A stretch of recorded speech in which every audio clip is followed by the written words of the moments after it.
इधर उधर भटकते। ठीक है, यत्र तद नित्य निगोद से निकल करके दूसरे अन्य निगोद में जन्म, दूसरी अन्य जगह जन्म लेने के बाद पुनः निगोद में जाते हैं। उस निगोद स्थान का नाम है इतर निगोद। चलिए अब आगे चलेंगे, हम आगे पढ़ेंगे निगोद के दुख। यह जीव निगोद में गया तो निगोद में क्या दुख प्राप्त किए और वहां से निकल करके कौन सी पर्याय प्राप्त की, तो कहते हैं एक श्वास में 8-10 बार जन्मो मरियो भरो दुखवार। एक श्वास में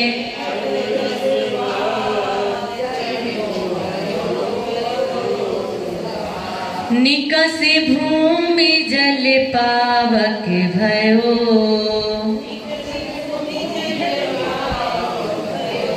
पवन प्रत्येक वनस्पति थयो।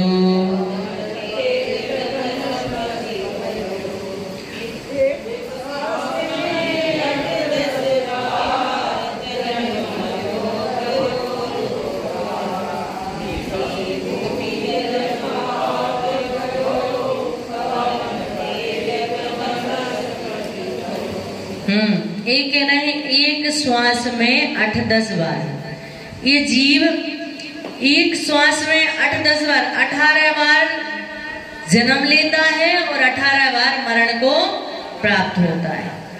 जन्मो मरियो, 18 बार जन्म लिया और 18 बार मरण को प्राप्त हुआ। भरियो दुख भार, और इस जीव ने दुख को सहन किया। एक बार के जन्म का दुख कितना होता है, एक बार के मरण का दुख कितना होता है, लेकिन इस जीव ने तो एक श्वास में 18 बार जन्म ले लिया और 18 बार मरण कर लिया। एक श्वास कैसे होती है, एक श्वास कैसे होती है? एक बार श्वास लेना,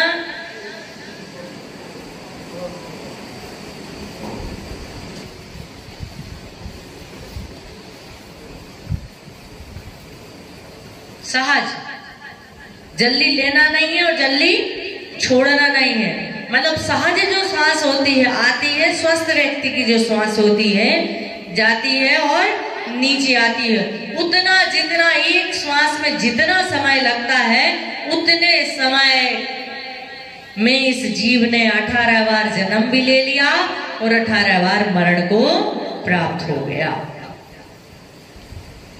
निकस भूमि जल पावक भयो, पवन प्रत्येक वनस्पति थयो। और वहां से निकल करके यह जीव क्या हुआ? निकषी भूमि हुआ, यानी पृथ्वी का एक हुआ, जल का एक हुआ, पावक मतलब अग्नि का एक हुआ, पवन प्रत्येक और प्रत्येक वनस्पति हुआ, पवन वायु का एक हुआ और वनस्पति का एक में जन्म ले लिया। बात समझ में आई कि एक श्वास में इस निगोद या जीव ने 18 बार जन्म के दुखों को और 18 बार मरण के दुखों को भोगा और बड़ी मुश्किल से वहां से निकला, बड़ी दुर्लभता से, बड़ी कर्म की योग से, कसायों और इलेशियों की मंदता से यह जीव निगोद पर्याय से बाहर निकलता है। तो जैसे निकलता है तो कहाँ जन्म लेता है? पृथ्वी का एक, जल का एक, अग्नि का एक, वायु का एक और मनुष्य भी बन सकता है। निगोद से निकल करके ऐसा जरूरी नहीं कि वो नियम से वनस्पति में ही जन्म लेगा, और वो मनुष्य पर्याय में भी जन्म ले सकता है और मनुष्य पर्याय में जन्म लेकर के निर्वाण को भी प्राप्त कर सकता है। जो भरत चक्रवर्ती के 93 पुत्र थे। कितने पुत्र? 93 पुत्र थे, जिनके आगम में 2 प्रमाण हैं। एक तो प्रमाण है कि वो गिजाई की पर्याय से आए थे और एक प्रमाण मिलता है कि वो निगोद पर्याय से आए थे। हमारे गुरुदेव कहते हैं कि दोनों ही प्रमाण मान्य हैं कि वो पहले निगोद से निकल करके गिजाई की पर्याय में आए और गिजाई की पर्याय से क्या बने? चक्रवर्ती के पुत्र बने। आगम कहता है एक आचार्य का मत है कि वो निगोज से आए थे और एक आचार्य का मत है कि वो गिजाई की पर्याय से आए थे। तो कहते हैं कि जो भरत चक्रवर्ती के 93 पुत्र थे, जैसे उन्होंने जन्म लिया निगोज से निकल करके, उन्होंने भरत चक्रवर्ती के यहाँ पे जन्म लिया और सारे के सारे पुत्र मौन, सारे के सारे पुत्र कैसे गूंगे। भरत चक्रवर्ती को बड़ी चिंता हुई कि ऐसा कौन सा पाप कर्म का उदय है कि मैं ऐसे देखने को चक्रवर्ती हूँ और चक्रवर्ती की संतान भी गूंगी। जब भगवान आदिनाथ को केवल ज्ञान की प्राप्ति हुई और उस समय उन्होंने भगवान आदिनाथ से पूछा कि प्रभु क्या कारण है, ऐसा कौन सा पाप कर्म का उदय कि जिसके कारण मेरे 93 पुत्र गूंगे हैं, बोलते नहीं हैं। भगवान आदिनाथ की दिव्य देशना में खिरा कि हे भरत, ये तेरे पुत्र गूंगे नहीं हैं, ये संसारियों से नहीं बोलते, ये सिद्धों और अरहंतों से बोलते हैं। और कहते हैं जैसे इतना कहना हुआ कि सारे के सारे पुत्र एक साथ खड़े हो जाते हैं और एक साथ आदिनाथ भगवान के सामने दीक्षा लेने के लिए निवेदन कर देते हैं। दीक्षा वस्त्रों को उतार करके फेंक देते हैं क्योंकि उन्हें जाति स्मरण हो गया था। क्या हो गया था? जाति स्मरण हो गया था कि मैं इस पर्याय से आया हूँ, इन दुखों को भोग करके आया हूँ। और जैसे उन्हें बोध हुआ, उन्होंने कहा कि यदि मैं बोलूंगा तो राग में फंस जाऊंगा, मुझे राग में नहीं फंसना है क्योंकि मुझे पुनः पर्यायों में जाना नहीं है। इसलिए उन्होंने किसी से, संसारियों से बात करना पसंद नहीं किया। सीधे भगवान के समोषण में जाकर के उन्होंने अपने मौन को खोला। ऐसे निगूढ़ पर्याय से निकला हुआ जीव नियम है 6 महीना 8 समय में 608 जीव निगूढ़ से बाहर निकलते हैं। कितने समय में? 6 महीना 8 समय में 608 जीवों को नियम से निगोद से बाहर आना है, व्यवहार राशि में आना है। और इतने ही जीव नियम से निर्वाण को प्राप्त करते हैं 6 महीना 8 समय में। यदि 608 जीव 6 महीना 8 समय में 608 जीवों को नियम से निर्वाण को प्राप्त करना है। आज भी यदि अंतराल हो जाए 6 महीने का, कोई निर्वाण नहीं जाए 6 महीने में, तो 8 समय में 608 जीव नियम से निर्वाण को प्राप्त कर जाते हैं। बात समझ में आए? यदि मतलब यदि निर्वाण नहीं जाएगा कोई जीव तो कितने समय तक नहीं जाएगा? 6 महीने तक। कितने समय तक नहीं जाएगा? 6 महीने तक निर्वाण कोई नहीं जाए जीव तो नहीं जाएगा। लेकिन 8 समय में 608 जीवों को नियम से निर्वाण को प्राप्त करना ही है। या तो 6 महीना 8 समय में कर लेंगे, यदि 6 महीना का अंतराल पड़ गया तो 8 समय में उसका क्रम है अलग अलग, इतने समय में इतने जाएंगे, इतने समय में इतने जाएंगे, और 8 समय में 608 जीव निर्वाण को प्राप्त करते हैं। और इतने ही जीव व्यवहार राशि में 8 समय। काल की सबसे छोटी पर्याय है समय। क्या? काल की सबसे छोटी पर्याय है समय। और समय ये हमारी गिनती के अगोचर है, हम उसे गिन नहीं सकते। पलक हम झपकाते ना, उसमें असंख्यात समय हो जाते हैं। एक पलक झपकाए में असंख्यात समय हो जाते, इसलिए उस समय को हम पकड़ नहीं सकते। वो सिर्फ केवली का विषय, वो ही पकड़ सकते हैं। उस समय जैसी पर्याय है ना। यहां से किया ना अपन ने, तो इतने करने में 6 आवली और असंख्यात समय हो जाते हैं। इतने यहां से यहां तक लेने में इतने समय में, तो ये समय काल की सबसे छोटी यदि कोई पर्याय है तो वो क्या है? समय। तो 8 समय हम कह सकते हैं, बोल सकते हैं, लेकिन उसको पकड़ नहीं सकते हैं। तो इस प्रकार से ये जीव जो है, लेकिन फिर भी यहाँ पर क्रम से दुखों का वर्णन बता रहे हैं कि यह जीव यदि निकला नरक निगोद से तो पृथ्वी का एक, जल का एक, अग्नि का एक, वायु का एक, वनस्पति का एक और त्रिश का एक पर्याय में क्या करता है, जन्म लेता है। ठीक है ना। जन्म किसे कहते हैं? बस प्राणों के संयोग को जन्म कहते हैं। प्राणों के संयोग को क्या कहते हैं? जन्म कहते हैं। प्राण कितने होते हैं? प्राण मूल रूप से 4 होते हैं। कितने होते हैं? 4। इंद्रिय, बल, आयु और श्वासोश्वास।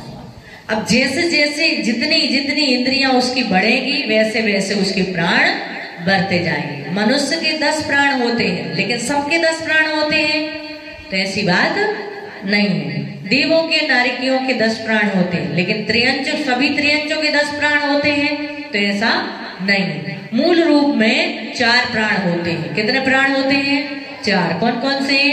इंद्रिय, बल, आयु, श्वासोश्वास। इस 4 प्राण के फिर जैसे जैसे उसकी इंद्रियां बढ़ेंगी वैसे वैसे उसके प्राण बढ़ते जाएंगे। तो यहाँ पे जन्म किसको कहते हैं? जन्म किसको कहते हैं? प्राणों के संयोग को जन्म कहते हैं। मरण किसे कहते हैं? प्राणों के वियोग को मरण कहते हैं। किसको कहते हैं मरण? प्राणों के वियोग को मरण कहते हैं। प्राणों के संयोग को जन्म और प्राणों का वियोग हो गया इंद्रियां, बल, आयु और श्वास। ये खत्म हो जाता है कि आदमी मरण को क्या हो जाता है? प्राप्त हो जाता है। बात समझ में आ रही?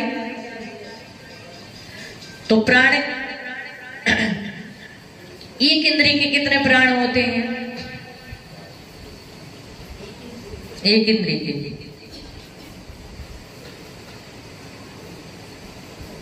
4 प्राण। कितने प्राण होंगे? 4 प्राण। कौन कौन से? एक इंद्रिय होगी स्पर्श इंद्रिय। एक इंद्रिय के एक कौन सी इंद्रिय होगी? स्पर्श इंद्रिय। बल कौन सा होगा? काय बल। कौन सा बल होगा? काय बल। और आयु और श्वासोश्वास तो है। तो कितने प्राण हो गए? एक इंद्रिय के कितने प्राण हैं? 4। 2 इंद्रिय के कितने प्राण हैं? 6। कितने प्राण हैं 2 इंद्रिय के? 6 प्राण हैं। कैसे? 2 इंद्रियां, स्पर्शन और रसना, 2 इंद्रियां हो गई। अब बल भी तो हो जाएंगे, काय बल और वचन बल, क्योंकि यहाँ रसना इंद्रिय बढ़ी तो बल भी कौन सा बढ़ा? वचन बल बढ़ गया। तो 2 इंद्रियां, 2 बल, आयु और श्वासोश्वास। कितने प्राण हो गए 2 इंद्रिय के? 6। समझ में आ रही बात? एक इंद्रिय के कितने प्राण हैं? जोर से बोलो ना। 4। और 2 इंद्रिय के 6 प्राण है। 3 इंद्रिय के 7 प्राण है। 3 इंद्रिय के कितने प्राण है? 7। 8 नहीं, 7। नहीं तो यहाँ 2 नहीं बढ़ेगी, क्योंकि इंद्रियां तो यहाँ बढ़ी एक, लेकिन बल है जो बल कौन सा रहा? सिर्फ वचन बल। मन बल नहीं बढ़ा, क्योंकि मन बल जो बढ़ेगा वो कौन सी जगह बढ़ेगा? सेनी पंचेंद्रिय के बढ़ेगा। ठीक है ना। तो कितनी इंद्रियां? 3 इंद्रिय के 3 इंद्रियां, मन, काय बल और वचन बल, आयु और श्वासोश्वास। तो कितने प्राण हो गए? कितने प्राण हो गए 3 इंद्रिय के? 7 प्राण हो गए। 4 इंद्रिय के कितने प्राण होंगे? 8। कितने प्राण होंगे? 8। कौन कौन से? 4 इंद्रियां, 2 बल, आयु और श्वासोश्वास। कितने हो गए? समझ पा रहे हैं आप लोग? लिख पा रहे हैं? पहले भाग का है सारा कुछ। 4 इंद्रिय के कितने प्राण होंगे? विजय भैया कितने प्राण होंगे? 8। कौन कौन से? 4 इंद्रियां, स्पर्शन, रसना, घ्राण, चक्षु। 4 इंद्रिय की कौन सी इंद्रिय होती है? चक्षु इंद्रिय तक होती है। चक्षु। बल कौन से होंगे? काय बल और वचन बल। और आयु और श्वासोश्वास तो सभी में है, ठीक है ना। तो कितने हो गए 4 इंद्रिय के प्राण? 8। अब 5 इंद्रिय असैनी के कितने प्राण होंगे? 9। 5 इंद्रिय असैनी के कितने प्राण होंगे? 9। कैसे होंगे? 5 तो इंद्रियां, 5 इंद्रियां, 2 बल, आयु और श्वासोश्वास। समझ गए आप? 5 इंद्रियां स्पर्श, रसना, घ्राण, चक्षु और कर्ण, कायबल और वचन बल, आयु और श्वासोश्वास। तो कितने हो गए? 9 प्राण। और 5 इंद्रिय सैनिक के कितने प्राण होंगे? 10 प्राण होंगे। कितने प्राण होंगे? 10 प्राण होंगे। 5 इंद्रिय, 3 बल, आयु और श्वासोश्वास। समझ आई बात? अब आप लोग बताइए, एक इंद्रिय के कितने प्राण होंगे? कौन बताएगा? बताइए मनोज भैया।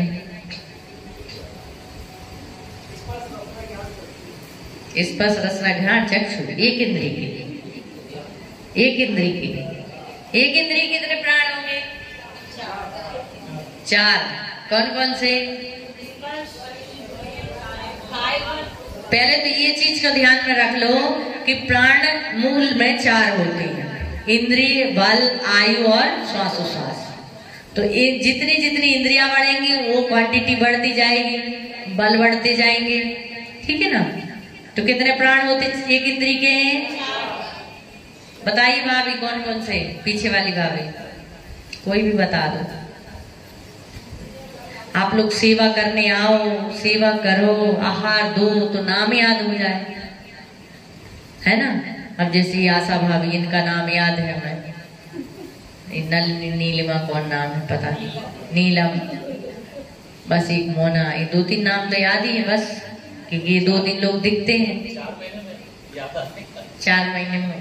वो याद कब होंगे? जब, हाँ, आहार में, भैयावृत्ति में, निहार की व्यवस्था तो खत्म है, यहीं की यहाँ, यहीं खाओ, यहीं निकालो। बोलो भाभी।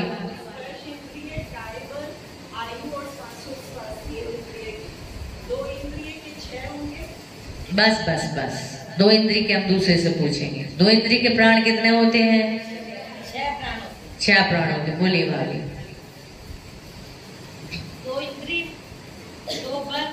2 बल, क्या देखो गणित देखिए कितना अच्छा है। 2 इंद्रिय, 2 बल, आयु और श्वासोश्वास। कितने प्राण हो गए? 6। बहुत सुंदर। अब 3 इंद्रिय के कितने प्राण होंगे? 7। कौन कौन से? कौन बता रहा है? सोच भैया, सीधा उनके जैसी बता दो। 3 इंद्रिय, 2 बल, आयु और श्वास। बहुत सुंदर। और कोई 4 इंद्रिय के प्राण कितने होते हैं? बताइए। 4 इंद्रिय के 8 प्राण। कैसे?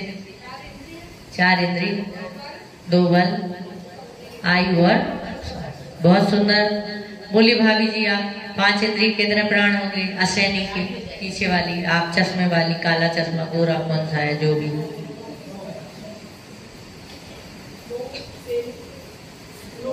9 प्राण होंगे, भेद नहीं, 9 प्राण होंगे। 5 इंद्रिय, 2 बल, आयु और श्वास। बहुत सुंदर। अब बैठ जाइए। 5 इंद्रिय सैनी के कितने प्राण होंगे? बताइए भैया। हाँ अभी बताइए। 10 प्राण होंगे। कैसे? 5 इंद्रिय, 3 बल, आयु और श्वास। बहुत सुंदर। बात समझ में आ गई? ऐसे 10 प्राण होंगे। और आप लोगों के 12 प्राण होते।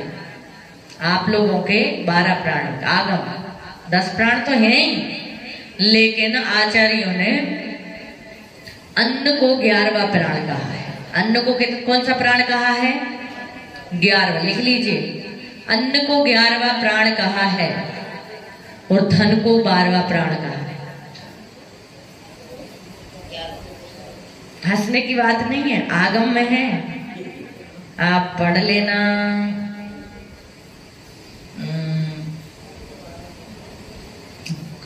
गोमट सार कर्मकांड, जीवकांड, जीवकांड है कर्मकांड, है ना।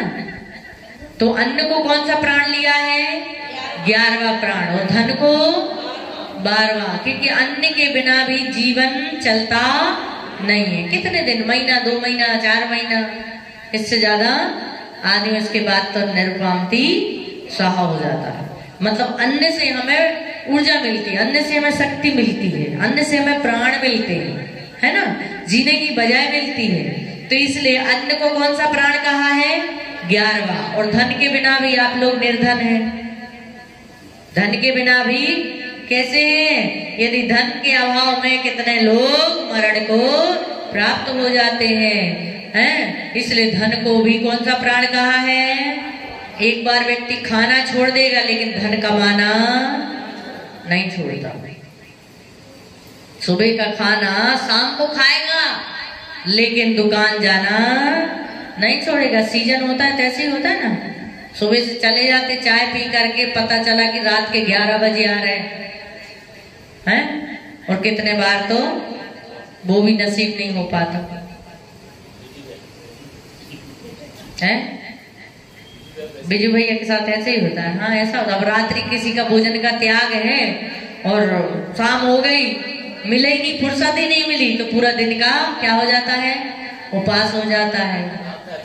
यही तो अच्छा, अच्छे मिल जाते हैं। अच्छा तब तो मजे। वैसे रात्रि भोजन का त्याग का मतलब होता है 4 प्रकार के आहार का त्याग, खाद्य, स्वाद, लेय और पेय।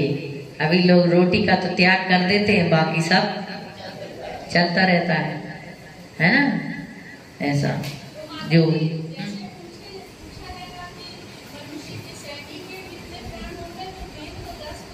हाँ, मुख्य रूप में कितने प्राण हैं? 10 प्राण, लेकिन अन्न को भी आचार्यों ने प्राण में लिया है। चलती भाषा नहीं, आगम है, चलती भाषा नहीं। मूल में इससे जो हमारे शरीर में है, आत्मा में है, वो 10 प्राण है। कितने हैं? 10 प्राण। 10 प्राणों के संयोग और वियोग को मरण और जन्म और मरण कहा जाएगा, लेकिन अन्न को भी एक प्राण कहा है और धन को भी एक प्राण कहा है। हाँ, आप लोगों के 12, हमारे 11। सुनील साहब महाराज जी का संग था, करीब 40-50 पिछी थी यहाँ पे राजस्थान में। तो महाराज जी ने एक महाराज जी से पूछा, बोले बताओ तुम्हारे कितने प्राण होते हैं? मैं सबसे आगे में बैठती थी, तो मैंने कहा 11। उन्होंने नहीं बोल पाए, वो ऐसे थोड़े से हुए, उतने उसके पहले मैंने बोल दिया, मैंने कहा 11। पूरे साधु जोर से ठहाके लगा के हंसने लगे। अरे माता जी, गढ़नी माता जी, इतना ही पता नहीं कि मतलब 10 प्राण होते कि 11 प्राण होते। जोर सब साधु हंसने लगे। तो पहले तो मैंने हंसने दिया, महाराज जी भी खुद भी हंसने लगे जोर से। फिर मैंने कहा महाराज जी, अन्न को भी प्राण कहा है? तो महाराज जी को सही कहा।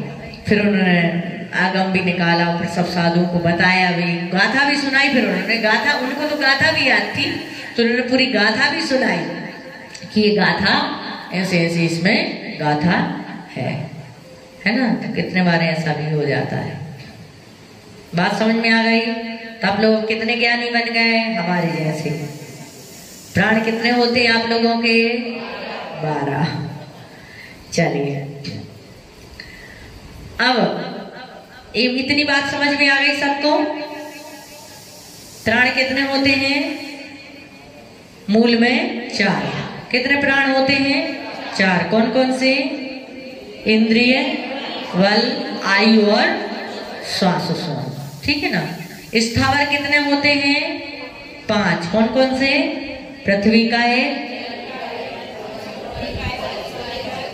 वनस्पति का है। पृथ्वी, जल, अग्नि, वायु और वनस्पति। तो निगोष पर्याय से यह जीव निकला तो कहां पर गया? पृथ्वी बना, पृथ्वी का एक में जन्म लिया, जल का एक में जन्म लिया, अग्नि में जन्म लिया, वायु का एक में जन्म लिया और वनस्पति का एक में इस जीव ने जन्म लिया। वनस्पति के 2 भेद हैं। कितने भेद हैं? ये बहुत समझने जैसी चीज है। एक तो साधारण वनस्पति और एक प्रत्येक वनस्पति, एक साधारण वनस्पति और एक प्रत्येक वनस्पति। वनस्पति वही है लेकिन अंतर है साधारण में और प्रत्येक में। साधारण वनस्पति वो है जिसका शरीर एक होता है लेकिन स्वामी अनेक होते हैं। क्या? शरीर एक होता है लेकिन स्वामी अनेक होते हैं। समझ में आ रही बात? जीव एक है, एक वस्तु है, जैसे एक ककड़ी है। क्या है? ककड़ी है। एक ककड़ी एक है, शरीर क्या है? एक है, लेकिन उसमें बहुत सारे निगोदिया जीव है, असंख्यात निगोदिया जीव है, अनंत निगोदिया जीव है। तो वो ककड़ी के स्वामी कितने हो गए? कितने हो गए? आपके घर में घर एक है और है 100 आदमी, तो कितने लोगों का घर कहलाएगा वो? स्वामी मतलब एक, यानी ककड़ी एक, घर एक और उसके स्वामी अनेक। जब हिस्सा होगा तो सबको देना पड़ेगा कि नहीं देना पड़ेगा? उसको क्या कहते हैं? साधारण वनस्पति। उसे हम खा नहीं सकते। जिसके शरीर एक हो और स्वामी अनेक हो, उस वनस्पति को हम खाने का निषेध करते हैं। अब वो कैसे पहचानेंगे कि वो कौन सी वनस्पति है जिसके शरीर एक है और स्वामी अनेक है? और प्रत्येक वनस्पति वो है जिसके प्रत्येक अलग अलग शरीर है और अलग अलग स्वामी है। वो क्या है? कौन सी वनस्पति है वो? प्रत्येक वनस्पति। बात समझ में आई? वनस्पति के कितने भेद हैं? कौन कौन से? साधारण वनस्पति और प्रत्येक वनस्पति। साधारण वनस्पति का स्वरूप समझ में आ गया? क्या है? शरीर एक है, स्वामी अनेक है। वो कौन सी वनस्पति है? साधारण वनस्पति। और प्रत्येक वनस्पति कौन है? स्वामी, शरीर भी अलग अलग है और स्वामी भी अलग अलग। ठीक है ना? घर भी अलग अलग है, तो जो घर है जिसका, उसका वो क्या है? स्वामी। आप देखना, आप जब पपीता बनाते हैं, जब पपीता को बनाते हैं तो उसके जो बीज निकलते हैं, तो उसके बीज के जो खोल होते हैं वो अलग अलग होते हैं कि एक ही खोल में सारे बीज होते हैं? कैसे होते हैं? अलग अलग होते हैं। वो क्या हो गया? प्रत्येक वनस्पति। क्या हो गया? प्रत्येक वनस्पति। और एक वो होता है जिसमें एक ही खोल होता है और एक ही खोल में सारे बीज होते हैं। अब टमाटर देख लीजिए, टमाटर के जितने बीज होंगे सबके खोल अलग अलग होते हैं। क्या होते हैं? सबके खोल अलग अलग होते हैं। आप बैगन देख लीजिए, बैगन होती है ना, बैगन जो होती है उसका एक ही गत्था होता है। क्या होता है? एक ही गिट्टा टाइप का होता है। क्या बोलते हैं उसको? मतलब जो बीज होते हैं ना, आप बैगन को बिनारोगे तो सीधा उसका एक साथ निकलेगा, और आप पपीता निकालोगे तो बनाते ही पूरे बीज बिखर जाएंगे। बिखर जाते कि नहीं? टमाटर के बीज अलग अलग हो जाते, मिर्ची के बीज अलग अलग हो जाते, लेकिन बैगन के बीजों को जब हाथ से मिसलोगे ना तब अलग अलग होंगे, क्योंकि उस एक ही खोल में होते हैं सब। मतलब एक जो डंठल होता है उसमें ही होते हैं। ठीक है ना? तो ये क्या हो गया? कौन सी वनस्पति हो गई? साधारण। और साधारण की एक परिभाषा और है कि साधारण वनस्पति वो है जिसके तोड़ने पर समान भाग टूटे, वो क्या है? साधारण। और जिसके तोड़ने पर भाग आड़े तिरछे हो जाए वो क्या है? प्रत्येक। आप ककड़ी को एकदम छोटी वाली ककड़ी लेंगे ना, तो जैसे तोड़ेंगे इधर भी समान भाग हो जाएगा, इधर भी समान भाग हो जाएगा। लेकिन जब आप बड़ी वाली ककड़ी को तोड़ेंगे तो कुछ बड़ी हो जाएगी और कुछ छोटी हो जाएगी। मतलब कोई ना कोई हिस्सा, कहीं ना कहीं का हिस्सा उसका कैसा हो जाता है? बड़ा छोटा हो जाता है। तो वो कौन सी वनस्पति है? प्रत्येक वनस्पति। आप जो पत्ती होती ना, पालक है, धनिया है, मेथी है ना, और भी जो जो पत्तियां होती हैं पता नहीं, पुदीना है, ये सबका जो ऊपर वाला भाग होता है ना एकदम मुलायम मुलायम, जिसमें लालिमा होती है। क्या होती है? लालिमा होती है। आप लोगों ने देखी धनिया पत्ती घर में लगाई कभी? है ना? तो ऊपर का जो होता है सब छोटा छोटा होता है, हल्का होता है, उसमें रेशे नहीं होते हैं, है ना? जिस पत्ती में रेशे हो वो प्रत्येक वनस्पति है, और जिस पत्ती में रेशे नहीं हो, एकदम मुलायम हो, एकदम नरम हो, वो क्या कहलाती है? साधारण वनस्पति। उसमें एक शरीर में अनेक निगोदिया जीवों का स्थान होता है, इसलिए वो खाने योग्य नहीं होती है। जो मोटी होती है, जिसमें जैसे हाथों की रेखाएं होती ना, पान के पत्ते को देखा आपने? कितने सारे रेशे होते उसमें, लाइनें लाइनें होती ना। अर्थात जिसके तोड़ने पर आप जिस पत्ती को तोड़ोगे उसमें एक रेशा निकलता है बीच में से, उसमें जो लाइन होती है उसमें से रेशा निकलता है कि ना हमने तो देखा ही नहीं। यहाँ पत्ती आई, इधर आंखें बंद करके इधर टीवी देख रहा है, इधर पत्ती शोधन हो रही है, और ली चक्कू से बना डाली, हमने देखा ही नहीं कि साधारण कौन है, प्रत्येक कौन है, कौन सी नरम है, कौन सी क्या है, किसमें रेशे निकालते, किसमें अपन तो जो अच्छी लगे वो खा लो, है ना? जो हल्की हल्की ककड़ी मिलती है छोटी छोटी सी एकदम कटा हुआ वाली, वो ज्यादा अच्छी लगती खाने में, बस वही खरीदेंगे वही खाएंगे, लेकिन हमें पता ही नहीं है कि वो साधारण वनस्पति है, वो खाने योग्य नहीं है। बस समझ में आई? तो ये इस प्रकार से वनस्पति के दो वेद है, साप्रतिष्ठित भी है, अप्रतिष्ठित भी है। आगे कल हम इसको आगे छेड़ाना को और समझेंगे। समय हो गया है, और किसी के मन में कोई जिज्ञासा कोई प्रश्न हो तो पूछ सकते हैं।